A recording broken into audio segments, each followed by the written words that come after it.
atas undang-undang atau aturan yang diberikan Tuhan dilanggar oleh manusia, maka terciptalah itu jurang pemisah, Pak. Jurang yang sangat dalam, Pak.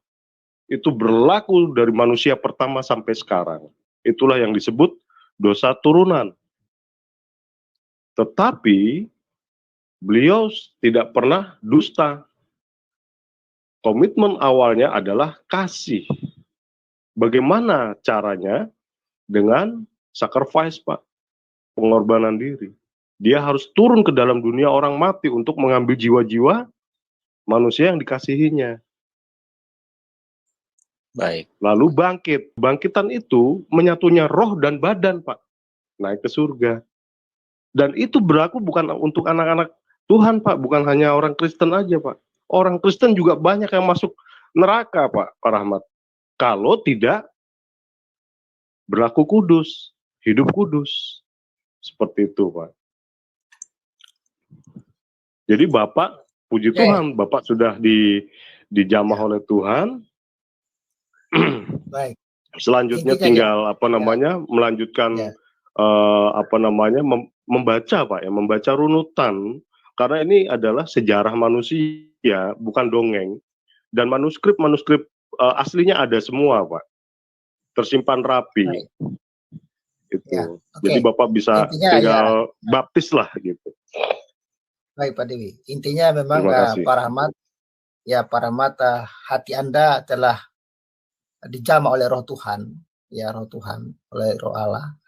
Makanya Yesus memberikan pengharapan kepada kita bahwa jalan keselamatan itu bukan karena perbuatan kita, bukan karena kebaikan kita. Saya buka satu ayat, Pak ya.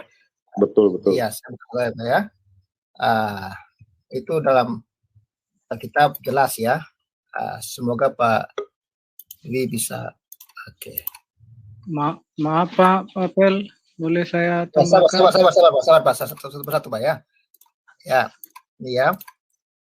Ini untuk Pak Rahmat ya, sebab karena kasih karunia kamu diselamatkan oleh iman. Jadi iman kepada siapa? Iman kepada Kristus Yesus, ya. Bukan karena perbuatan baik, bukan karena perbuatan kudus manusia, tapi perbuatan kudus yang dikerjakan oleh Allah lewat Kristus yang mati untuk menguduskan kita. Itu bukan hasil usahamu ya. Jadi bukan hasil karena kita kudus dan hebat, tidak.